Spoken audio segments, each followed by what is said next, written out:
Hey, that was sick. Hey. Oh! Drop the music out.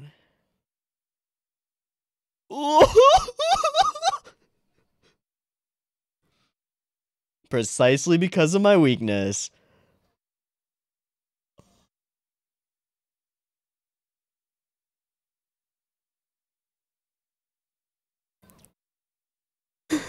Please.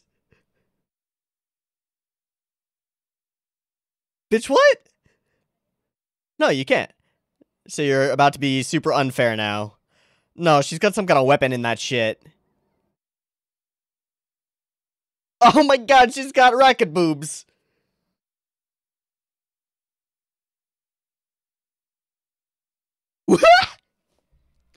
Frankenstein would.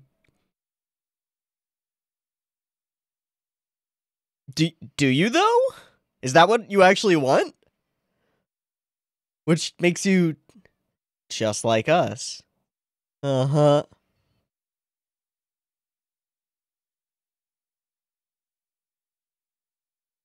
Comrades I love, my family.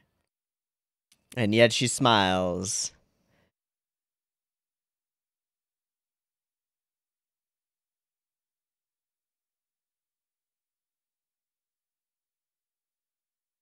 What is that?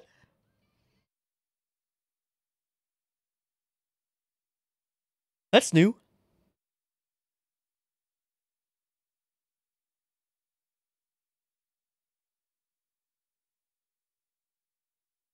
Mission accomplished. What? Is this just carrying a car? Badass.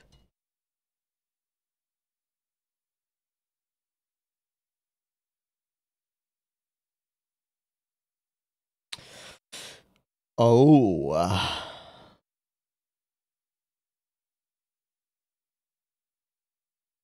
Bye. Right. You got a little bit of familiarity with that. Just a little bit.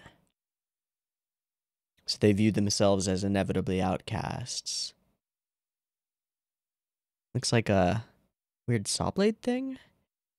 What's happening to Beaky? Hmm.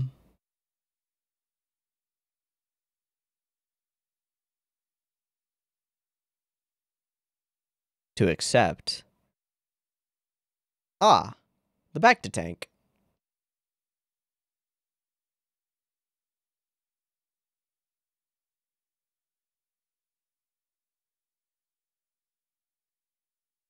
Okay.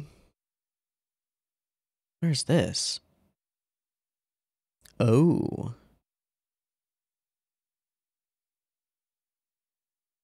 We've lost our teleport return point. Okay.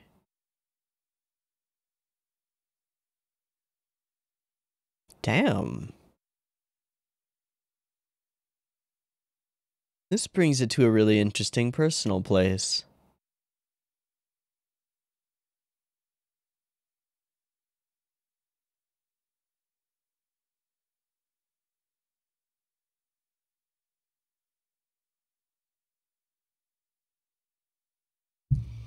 Ding!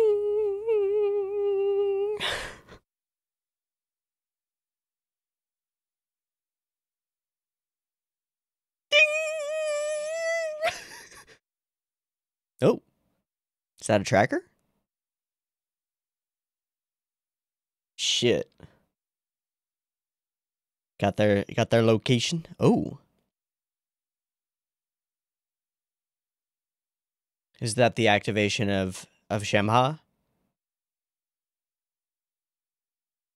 Oh my.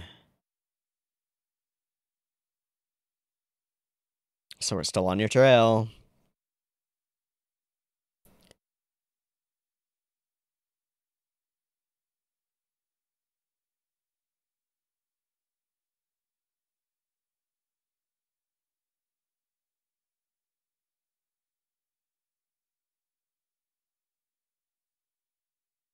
Music of the planets.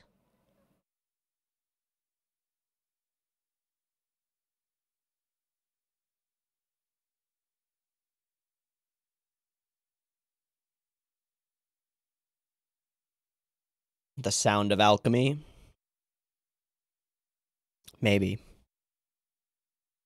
Maybe. Alright, alright.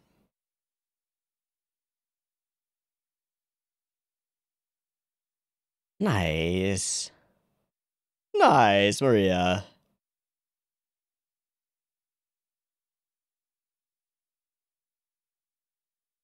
Oh, and we're just gonna airdrop in on him. Oh, hello.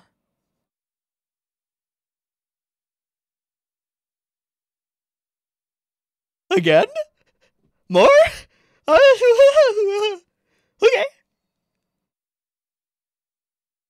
Will it be the same?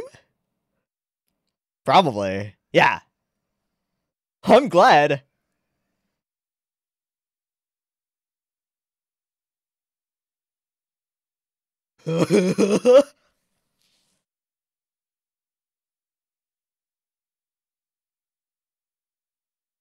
Fucking awesome. And the bagpipes kick in.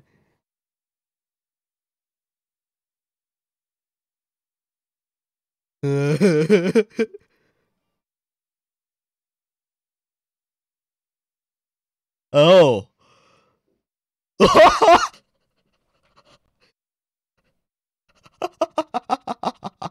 That was brilliant.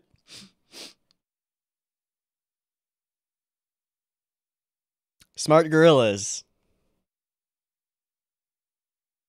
Time to plan a trap. Cornered. That makes him dangerous.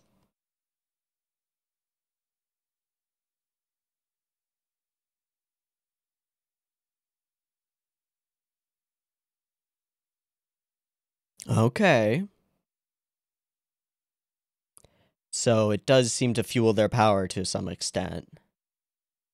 Spare blood.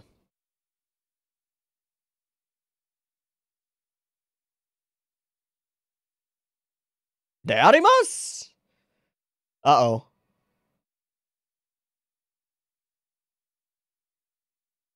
What?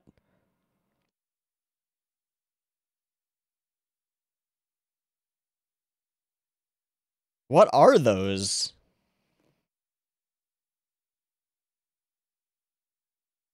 What are they?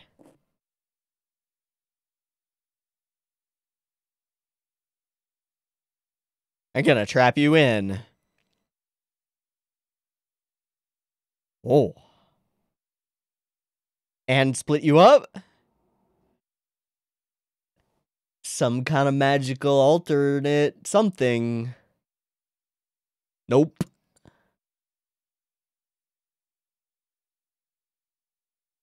Oh, that's interesting.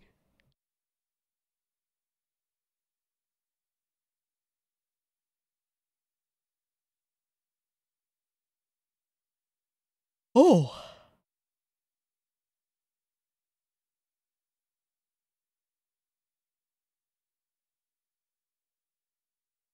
Sure. You will never find each other or escape. And only one of you has the power to break through a conceptual weapon. And it's Beaky.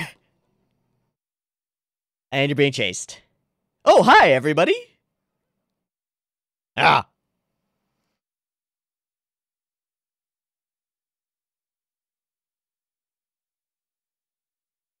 That's a problem. They're struggling, though. Ah. Ah.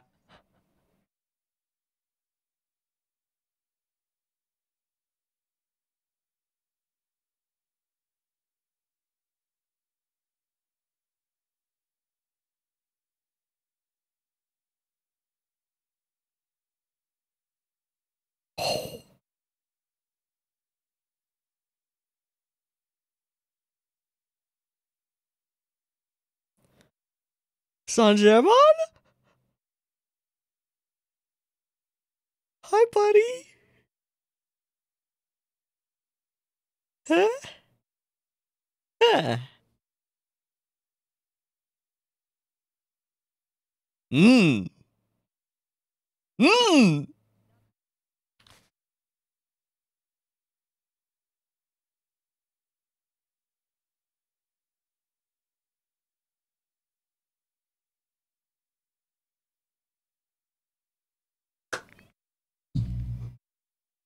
Fuck yeah, you can.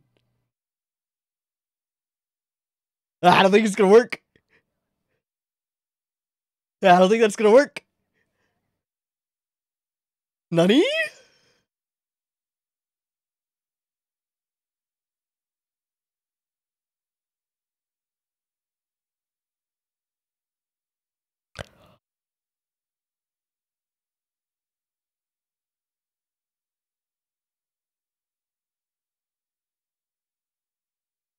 What is that? What are you wearing? What?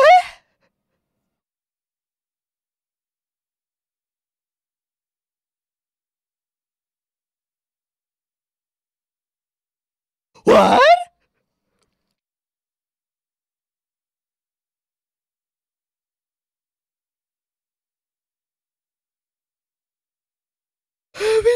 Spirit duet?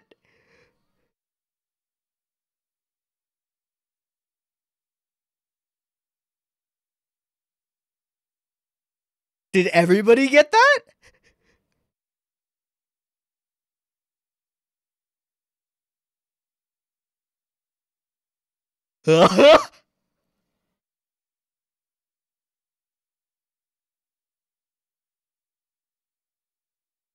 Nope.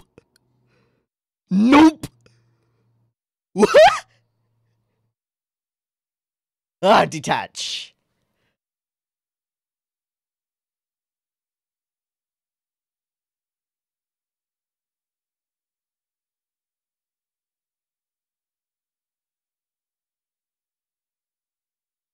Oh. Got a different tail? Oh, Jesus.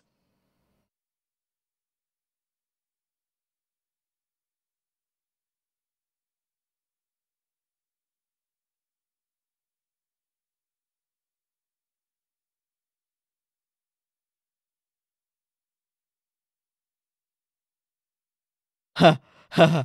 Doubt it.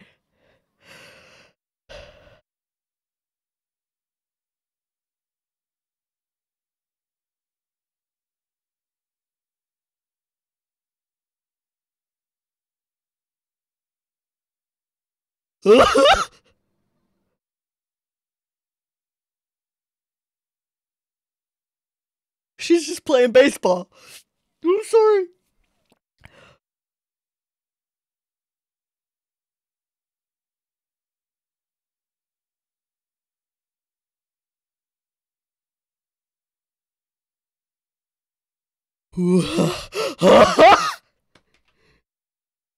Oh, the callbacks. Hi. I want to talk. Ah.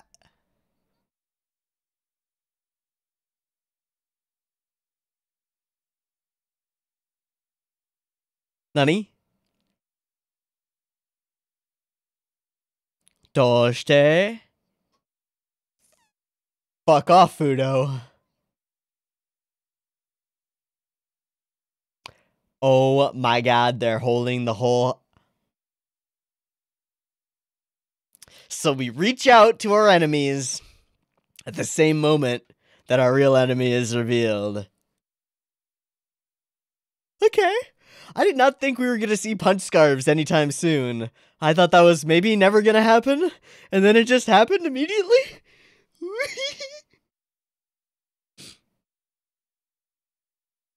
This is a pretty overwhelming second half to an episode.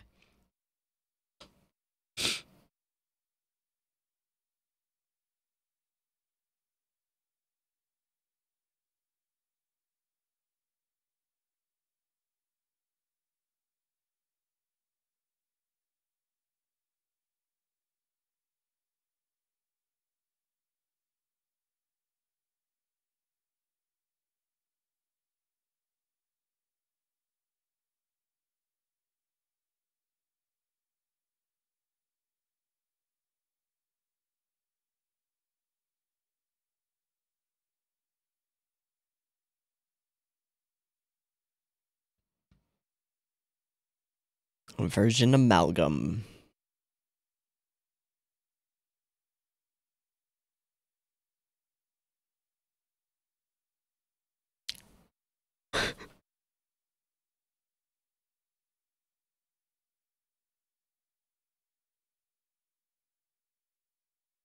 That's the end.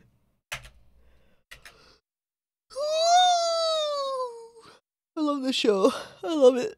I love the show so much. Okay. Where do I want to start? An excellent hype fest, as usual. Where do I want to start? I want to start with Fudo. I want to start with this moment. Hold on. Alright, so explosion occurs. Boom. Blam. Bloody blam. And then he's just chilling. But we don't see, like, a hexagon-created barrier of energy or anything like that. We just hear them say, Die Spine Barrier, which I don't remember if she actually used. Or if it's something new. It doesn't really matter that much, does it? Okay. Well, we doubled down on Tsubasa being sad, which sucks, because I like Tsubasa not being sad. Her becoming not sad was the arc of, like, season 1, and now she's sad again, and that makes me sad. This whole scene exists. It's an interesting one.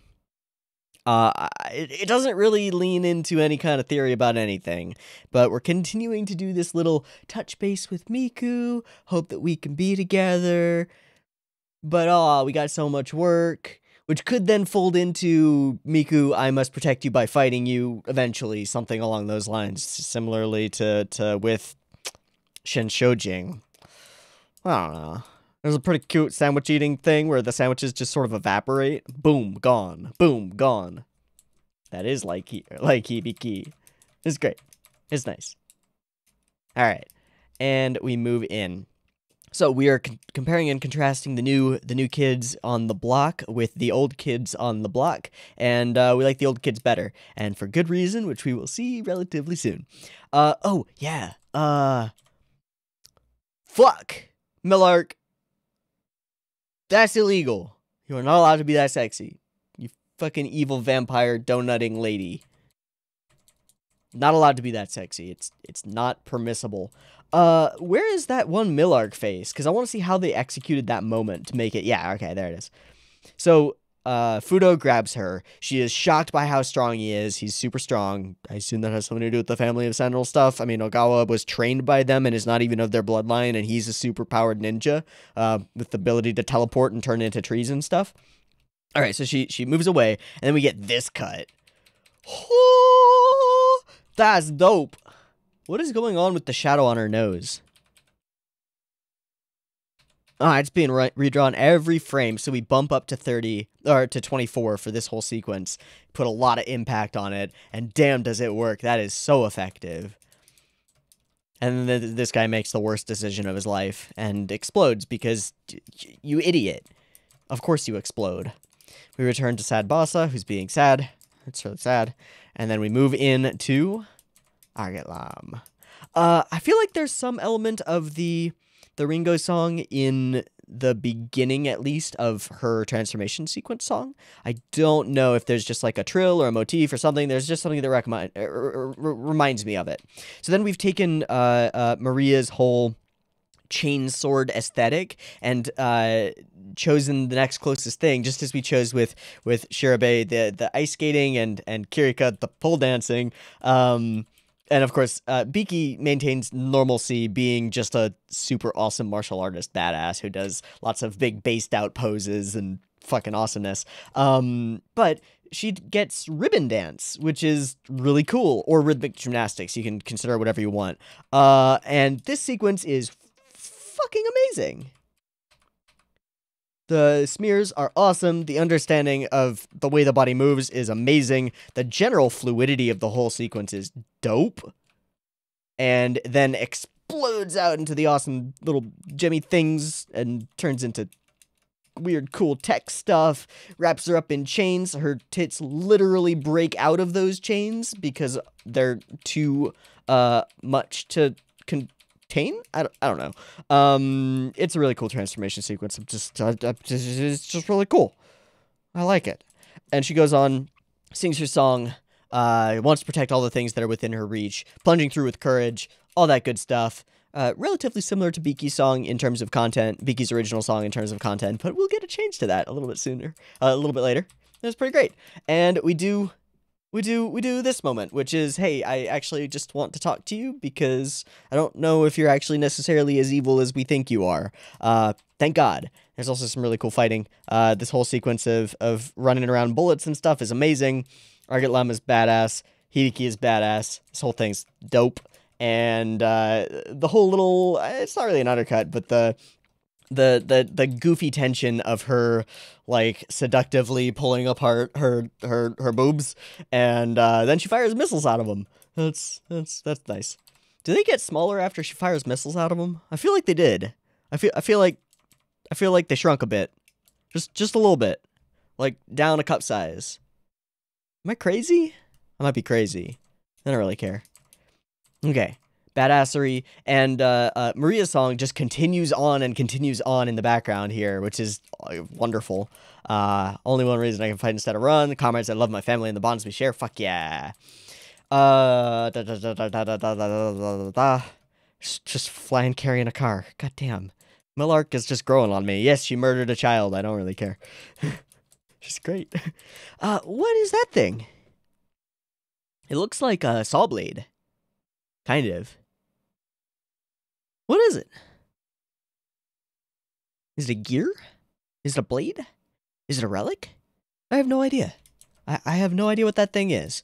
Okay, and then we get an sort of ethereal Biki sinking into the darkness, discovers in her own mind that the source of their power, their victory, is rejection, and realizes that she knows what she must do, and reaches out toward the light, implying that accepting people who are rejected is maybe the way to get through to them. Probably. What I'm kind of hoping for.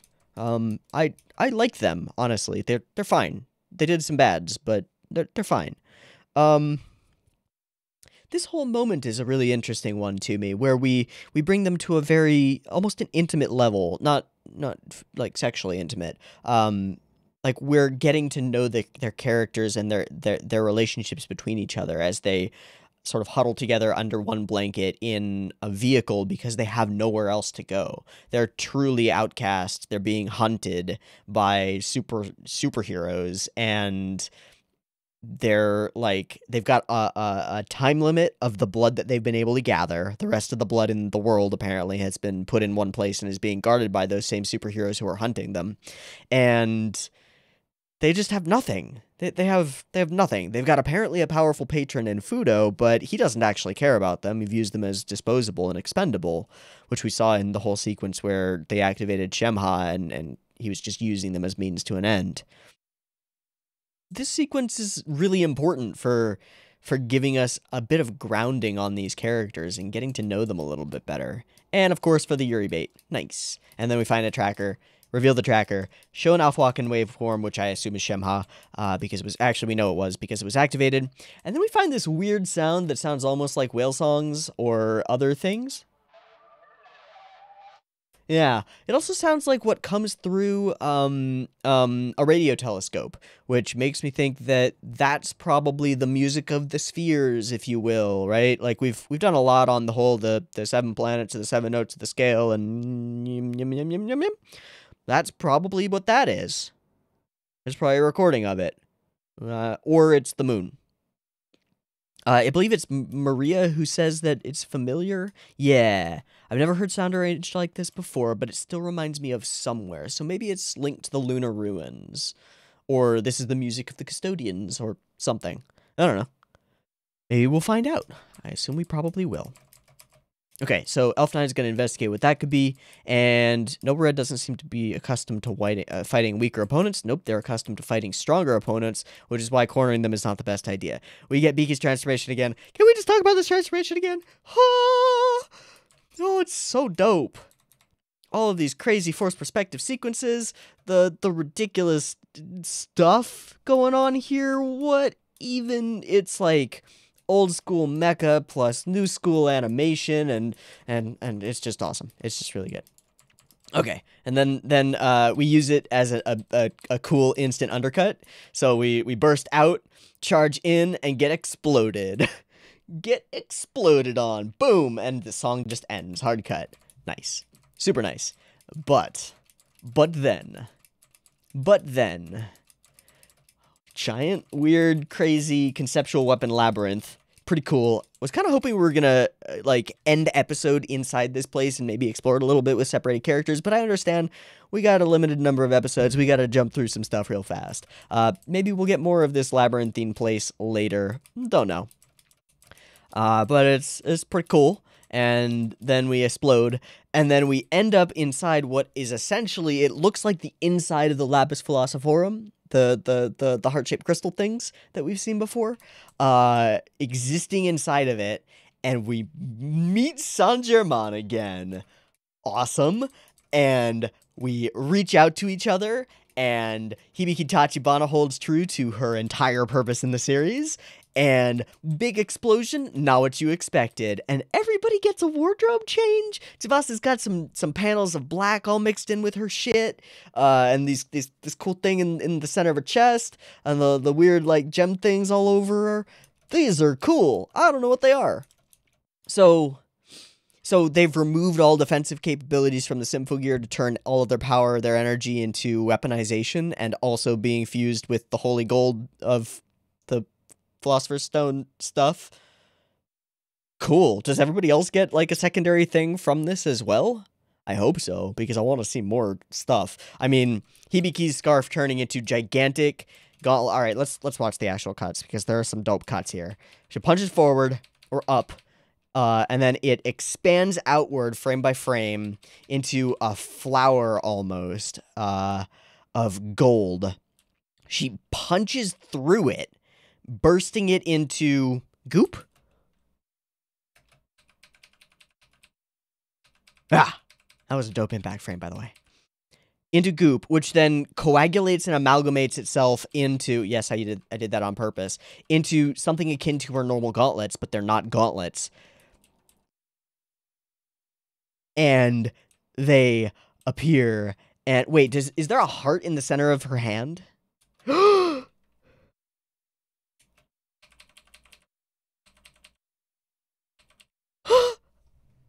Open hand, closed hand. Open hand, closed fist. Hold on to what you love. Punch the shit out of what you hate. Hell yeah. And we get a new song. Which is actually a duet with Saint-Germain. Also that. Also that. Also all of this. All of the things. All of the time. Yes. Just purest dopitude. Okay, they create high density barriers, and then they turn those barriers into whatever they can imagine, essentially. Just takes the hit, deflected. Bye-bye. Fuck, yes. Toss her around. Come back at me. Ah, awesome. Throwing everything that they have at her, and she is just not even flinching at it. Really, she's doing great. Beaky's punching the shit out of everything. Until, just like once before, she stops an inch short and essentially opens her hands. Hey, are you really telling the truth? What are you really working for? Can we talk? At which point, it seems like Fudo is making his move back home. Okay. Maybe she'll be able to get through. Maybe we'll actually be able to have a conversation. I don't know, but we're about to find out, because I'm not stopping here. I'm watching another episode. So I'm going to take a breaky thingy, do a sinky thingy, and we will move on to episode 5, which is the beginning of volume 3. We will move on to episode 5 of Symphogear. I will see you in a moment. Peace. All right, we are all synced up and ready to go for episode 5. I've got it up. I've got it ready. I'm not ready, but beep beep timer. Let's go.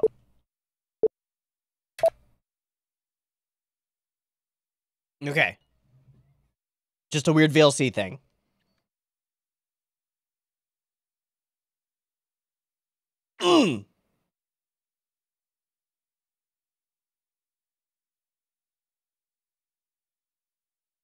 Mm-hmm.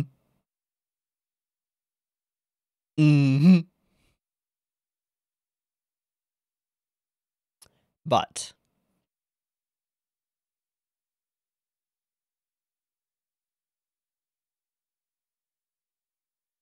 who's that fucker? Okay. Bye-bye. Think about it. We could be friends. We could be friends. Just give it some thought. We're really powerful. We're great allies. You don't want to fight us.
That's so cool. Not as cool as that!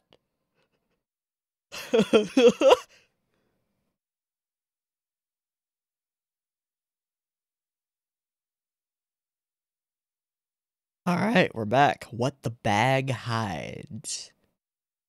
The Japanese government has. Uh-huh.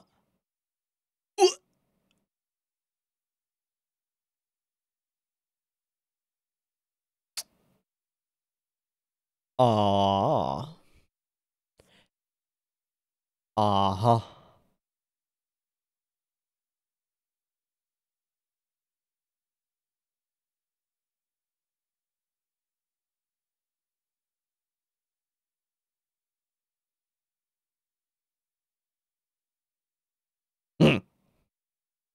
Mm-mm.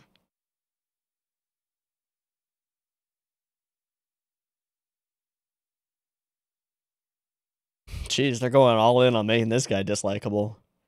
He's got the John's Waters mustache, the crazy eyes.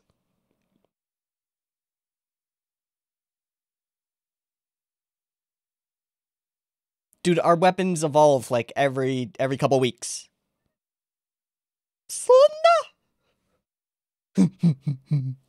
Fuck boy. Doesn't seem like we've got much of a choice. Mm. I'll just leave it be.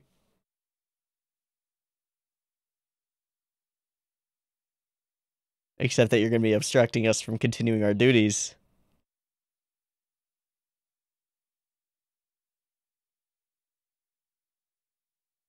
Yep. Smart. Good. Jesus. Okay, so amalgam is off the table for a little while.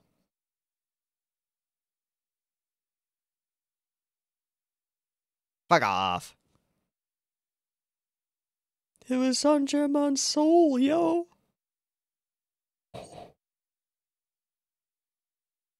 Oh. Where is here?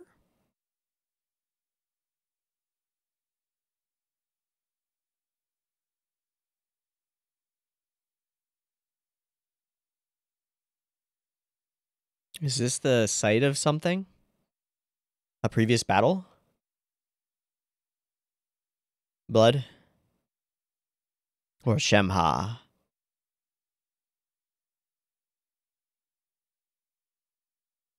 He wants to use Tsubasa for that?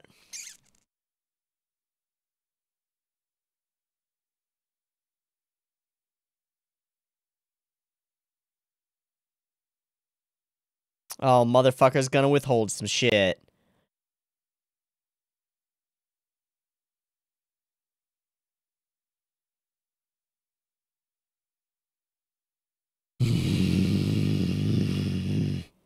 I fucking hate you, Fudo. Oh!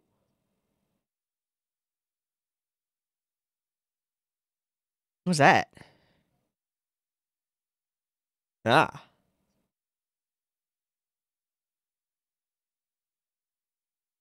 And we're rebuilt. We have the technology. Oh! So she's a Faustrobe humanoid hybrid thing. And you were imperfect.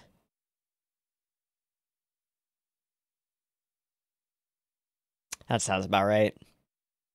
Yeah. Your companions.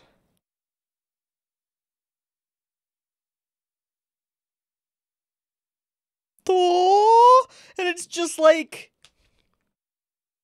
Kirabe and Maria. Wow. Okay. And gave you an offer you couldn't refuse. All right, thank you for the expositional dialogue. This is actually really helpful. Okay. So he's playing the I accept you as monsters angle because you're useful. It's the chateau! That's where we are! Okay. Okay. That makes sense. Oh, hey, Pops. Not actually Pops. Then, you know. Is it Genjudo? Yeah. Oh, Genjudo used to be a normal cop.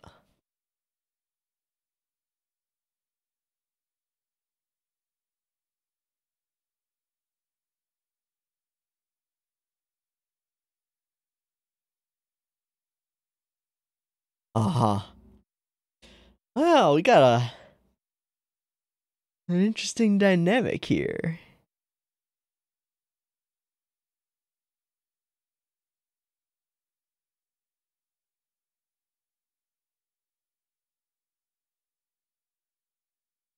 Where we're chasing down our own family. Maybe do. Maybe do. He sucks. He's the worst. Just doubt him. Come on. Come on. Yeah, but what does that mean? We still don't know what that means.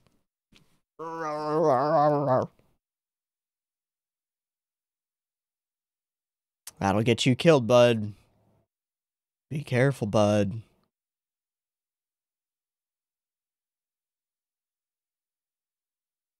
Second Artemis project?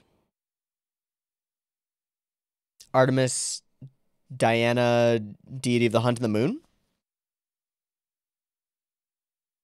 Oh, yep. Okay. Joint Lunar expedition.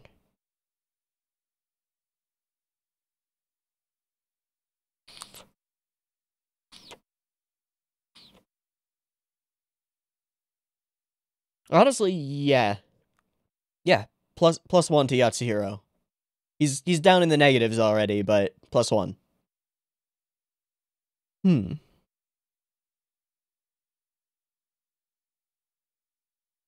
Mayhaps. Ah.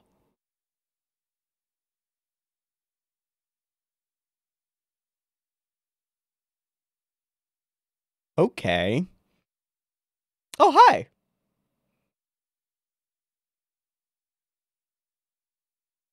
We're doing it again, framing them in wides at opposite sides of the screen. That's a little weird.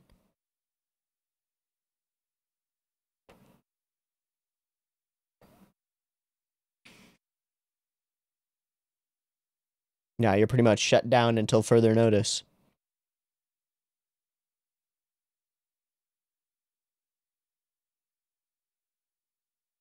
Welcome to the red tape of democracy.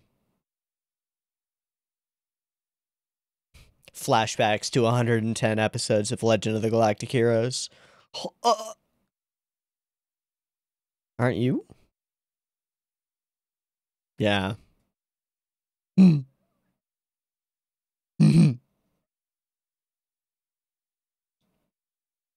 Yay, we're having a goofy music moment. Yay. This terrifies me. Lost her. Yep. No more of the science. Yeah, but it's fun for her.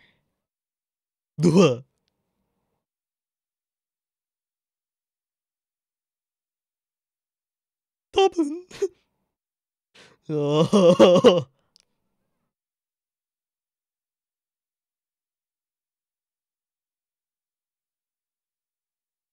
Yep.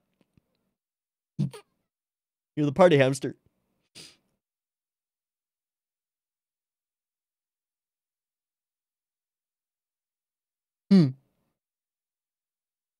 Just gotta do a do one of these. Oh. Ha ha ha.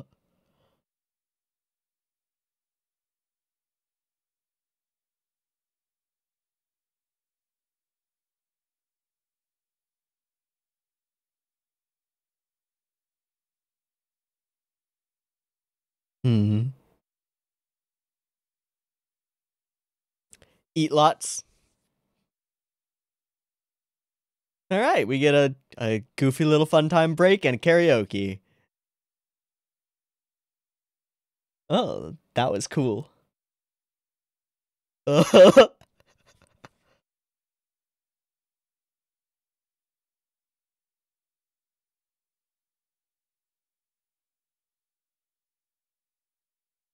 Hmm.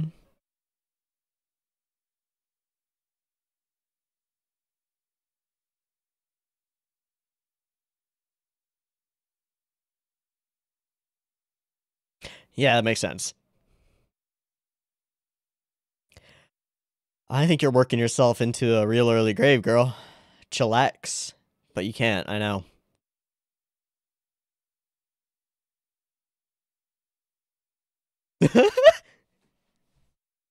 I wonder how much of that is what happened and how much of that is the little eye beams of pain and bad.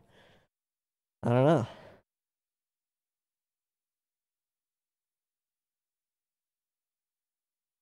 Hey. Hey. Oh, Jesus. That was a sudden flash of darkness and an interesting framing around Miku. +1 to Miku becomes evil theory.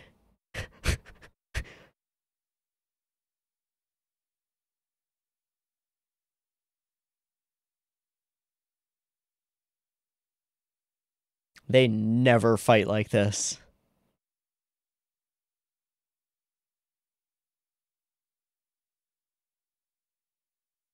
Ho!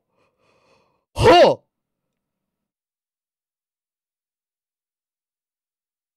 +2.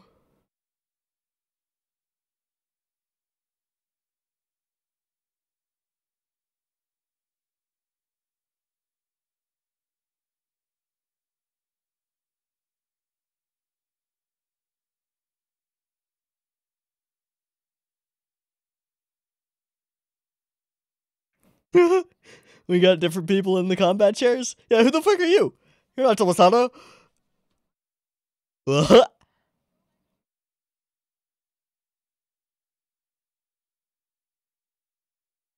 Does that mean a Tsubasa transformation?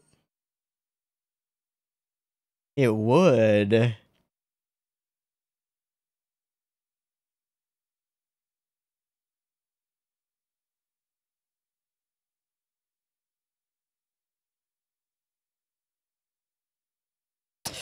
If you get the chance. I hate leaving things unfinished. Ah, it means this could become a conflict. Plus another one. we're We're foreshadowing that shit pretty hard. Huh? Huh?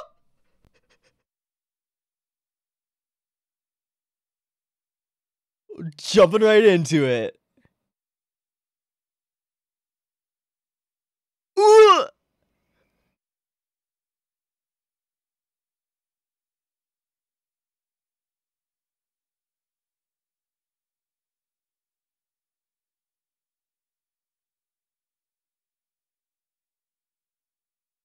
Blades. What was that one flash?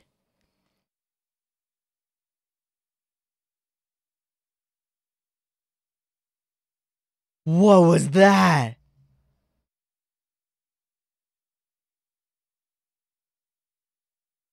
Okay. I'm gonna try and pay attention to her lyrics, but the fighting is happening at the same time, so.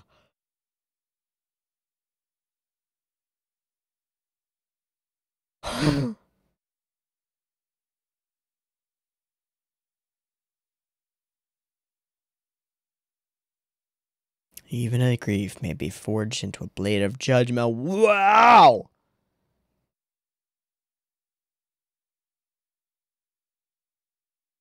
Don't use the thing.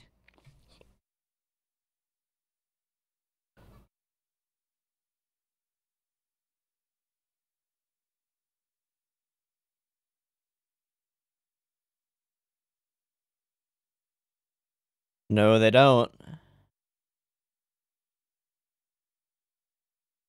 This is a trap. This is a bait. This is a bait. They're attacking somewhere else.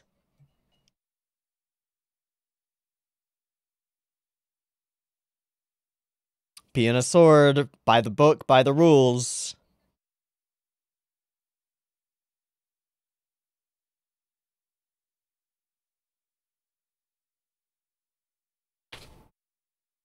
Get the fuck out of here.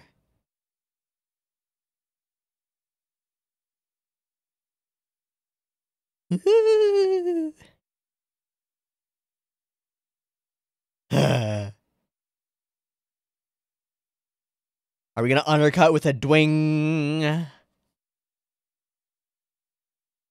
Can you prevent it? Hi.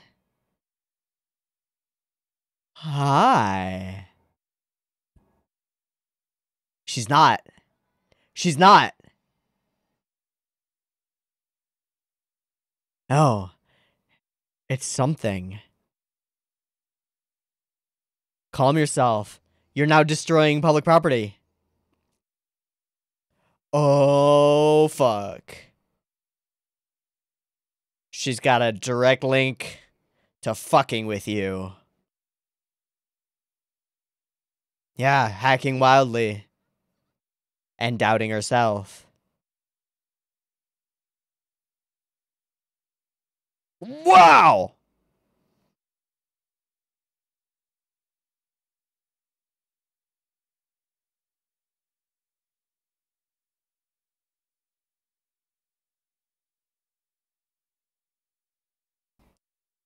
That's so dope.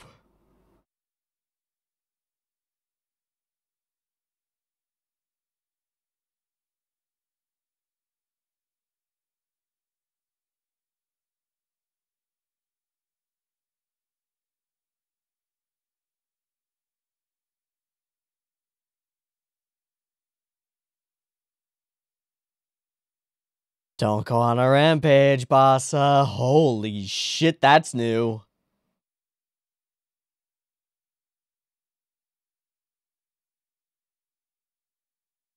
Burning Wrath Blade. Fuck yeah. Oh, the snowman. Oh, the snowman. Weird. Yay, we did it! Haha.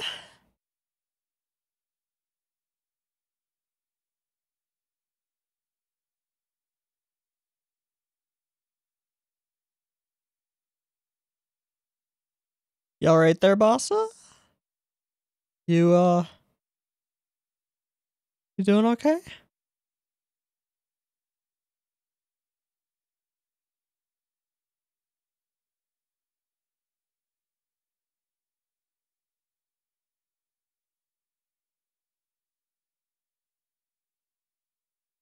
Did they kidnap?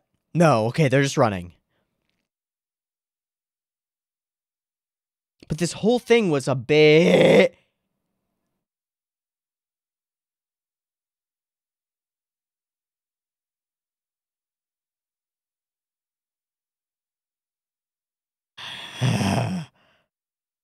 The guy saves lives! Sorry.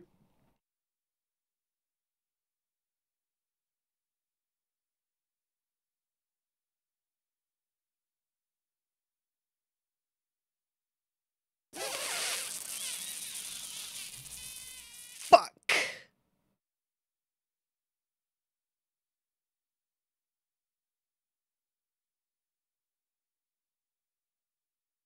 For research on Shemha?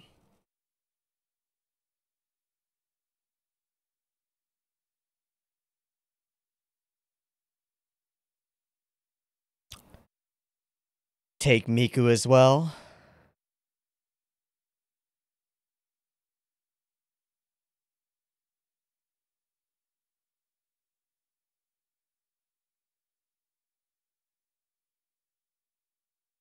No.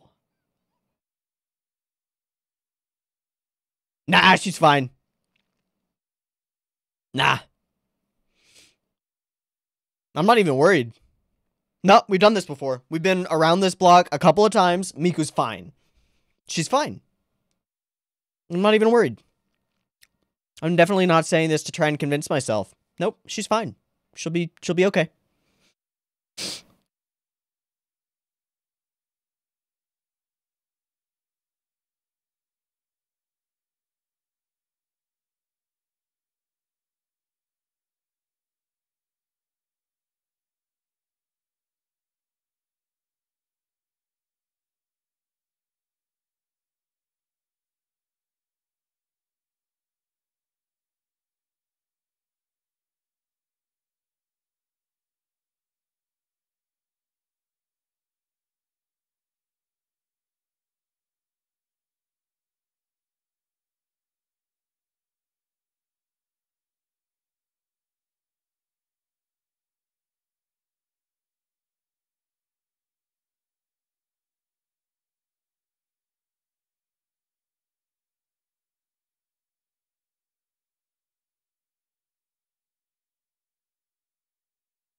Nope, she's fine. She'll be okay.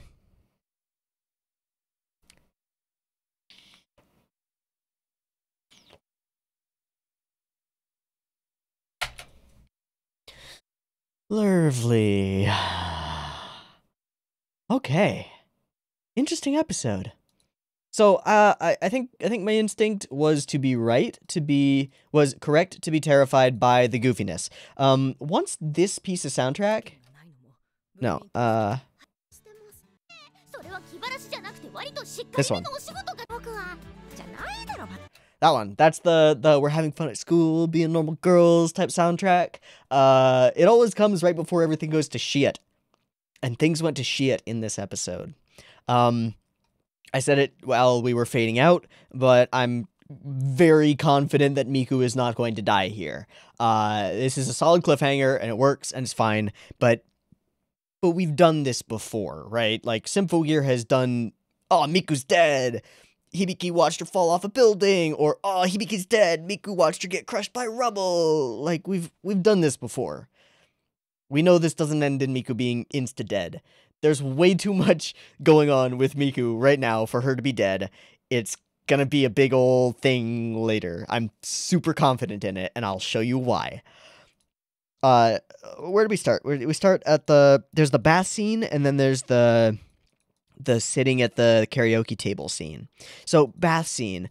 Just like previously, we framed the two of them in a wide, on opposite sides of the screen. Just like, this isn't necessarily indicative of anything, but this is not how we frame these two characters. These two characters are shot shoulder over the shoulder, or one of them up close, or something similar. They are not framed like this, unless there's something going on, and that's why I'm pretty sure there's something going on here. And then we get Miku sort of playing Chris with the two squirt guns, which is really cute, and you could write it off as a really cute moment. But she's also shooting Hibiki with a couple of squirt guns. There's a bit there. There's something a little funky about it. Their relationship isn't quite what we expect to see. Not quite. Everybody else is doing great, though. This whole sequence is lovely and super cute, and we focus on Elf Knight a bit and give her some goofy cuteness, and I have no qualms with giving Elf Knight some goofy cuteness, and talking about having a break and stuff, and going around doing karaoke and things. It's lovely. It's great. Elf Knight sings this song in the background, and it's lovely, and Miku then pushes Hibiki to try to consider Tsubasa's feelings, and eventually we get this moment. Where is it? It's just a quick frame. Quick shot.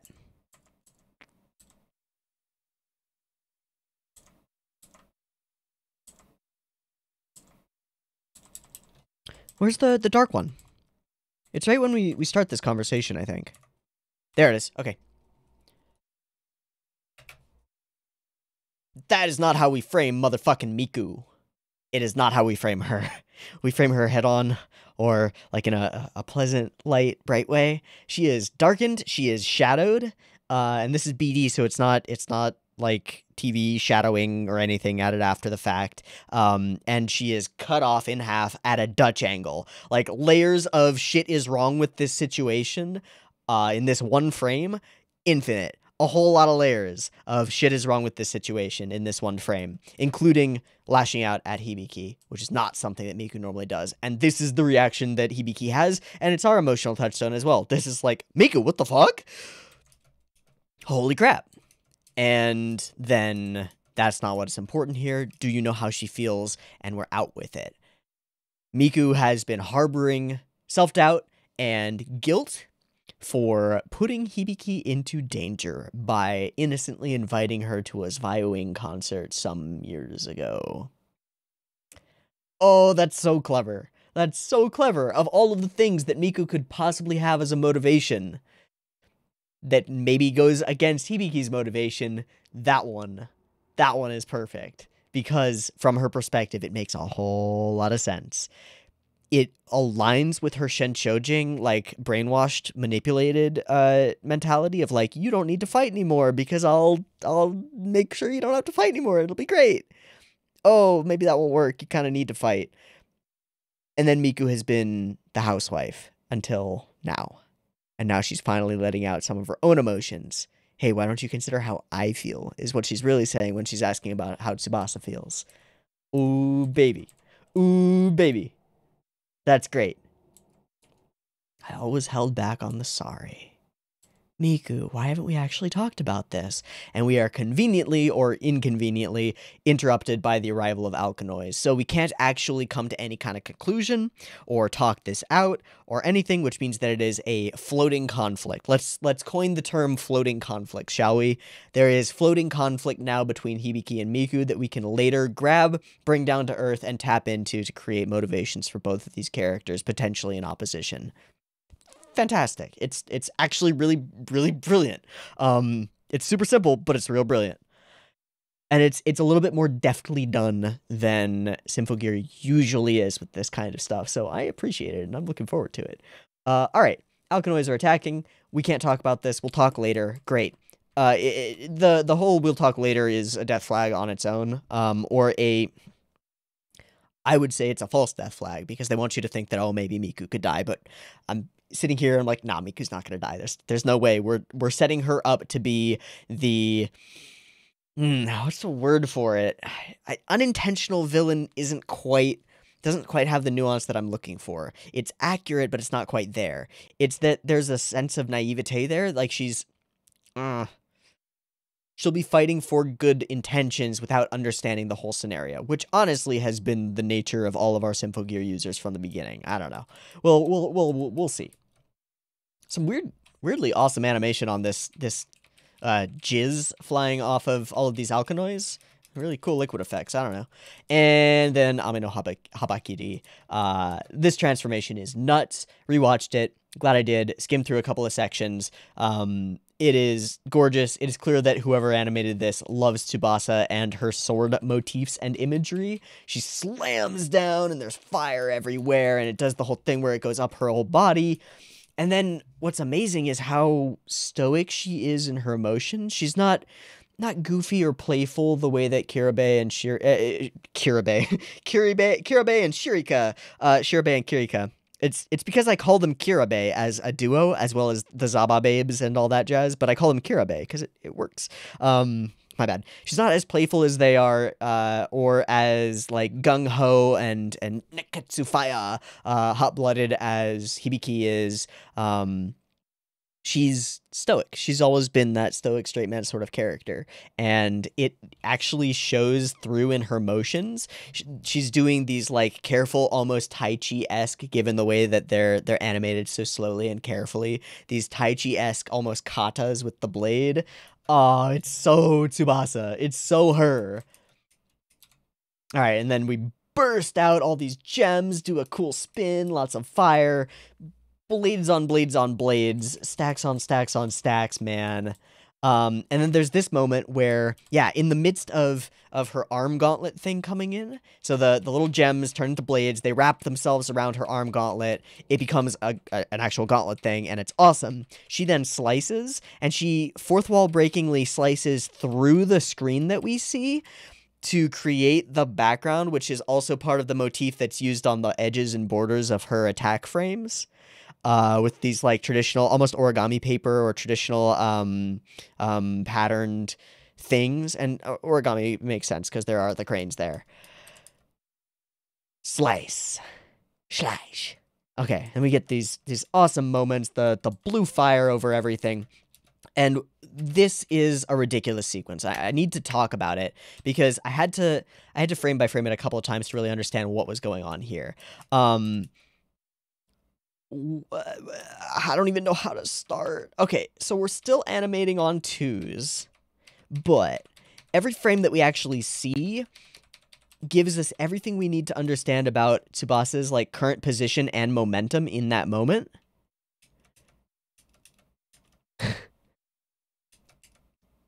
This is like this is so cool. Beyond animation. We understand everything about her current position and momentum in this moment, and that's helped by the smears. And then we jump way far in her movement to the next stage of it, which is actually like 3 stages around, but we understand where everything is because each frame is so well indicating to us what she's doing. This whole thing is so ridiculously fast, and if it weren't put together as carefully as it is, would make no sense whatsoever. It would just be a blur. But instead, we get the clear indication of exactly how she's spinning and how she's slicing during this motion, and I am obsessed with it. That is dope. That's chops. Pun intended. All right, and then we get Tsubasa fighting, which turns real bad real quickly. There's a bit of a worry. We don't know like where the alkanoid is coming from. There must be a source of them around here. Oh, the source is unavailable and hidden. That's real helpful, random lady back at headquarters who's being a bitch. Well, of course it is, because this is all a plan. This is all a ploy to get them separated. All right, so then we double down on Hibiki's resolve. Tachibana's resolve. Jesus. Double down on Hibiki's resolve. Tsubasa. Oh my god. Double down on Tsubasa's resolve and her desire to never allow this to happen again, and then we show her the object of her hatred right in front of her. Whatever Millark did to her, and we're cued into this. I don't know where it is actually, but there's a sound cue.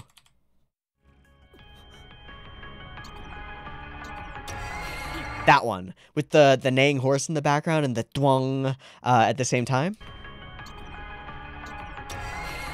That's the same sound that was used when she used her eye things, so despite we don't actually show the eye things here, we know exactly what's going on. It's pretty clever. And then I think we do flash back to her, and her eyes, her eyes are gem-encrusted, let's say, or refracted through some kind of strange lens, and she's seeing everything as Millark, and she loses it. Just loses it. But We get an amazing sequence out of it. So, this is reminiscent of another sequence that we had with Tsubasa, which I frame by framed at one point. I don't remember where it was. I think it was on a ship or something. It was I don't remember. Booty, booty, booty, booty, booty. But also on ones, amazing animation. And then the jump, and then we bounce off of 2 light posts. Ignite, which is dope. And then this whole sequence is fantastic. I mean, this isn't the hardest thing in the universe to match a sliding character who doesn't actually have to take footsteps up with a moving object or something, but god damn does it work in motion and gives the full effect of crazy dynamic camera, and here as well. Wow, that's cool. That is just hype.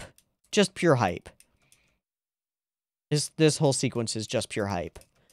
And rage. Lots of rage.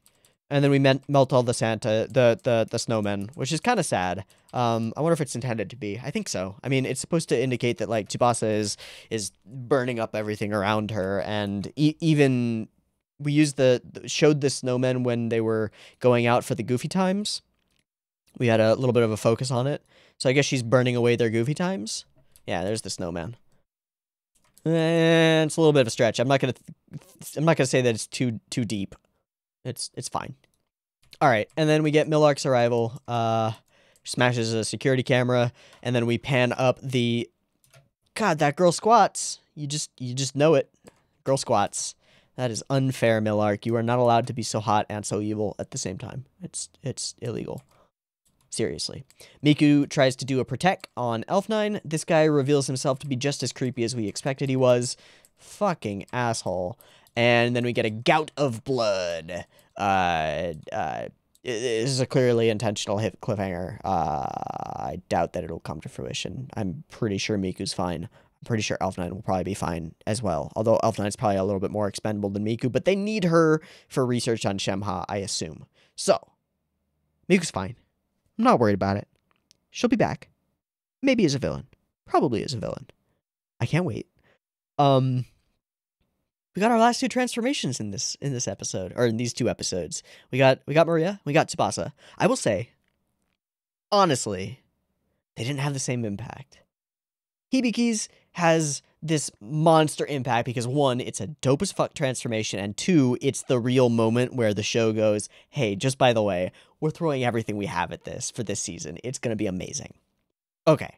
And then Chris's is pretty darn good, but I'd put it like close to the level of Tsubasa's. It's like, all right, that was a pretty good Chris transformation. Nice, solid, great. The boob reloading is awesome, and Chris is cool.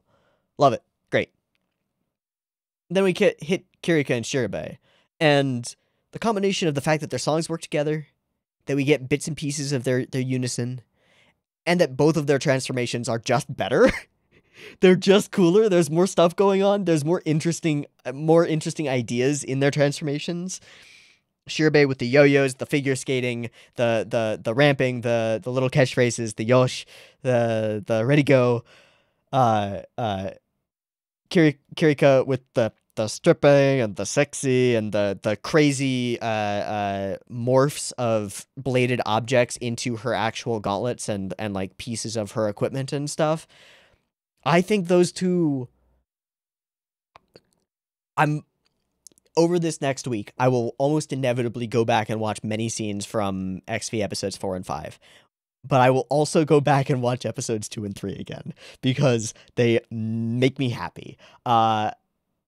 The Tsubasa transformation, the Maria transformation didn't quite hit that level for me. And that's not a knock against them. They were brilliant and beautiful, and I still want to watch them over and over again, and they're really good, and they're better than any transformation that Maria or Tsubasa have ever had before, and they're the best thing I've ever seen. But Kirika and Shirabe are a little bit better. Just a little bit better. And that's kind of how I feel about these 2 episodes as well. We're sort of hitting the midpoint of things where lots of stuff is being introduced and we're kind of figuring out where allegiances lie. Connections are kind of being made between our villains and our heroes, and we're not sure how things are going to play out yet. And it's a little bit of a lull compared to the sheer hype of 1, 2, and 3. And I'm fine with that. It's necessary for the pacing, and it might be exactly what the show needs, and I have no problem with it.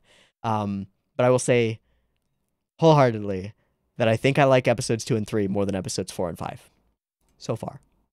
All that may change as we get a little bit further into the show. I'm sure that the hype scale is going to go up and up and up and up and up forever. So, yeah. I just wanted to throw that out there because it's a general thought. I was wondering going into this whether what we have to come is going to be able to equal the moments of episodes 2 and 3 for me. And I didn't go in with the expectation that it would or wouldn't. I was just curious. And I think good enough. Absolutely.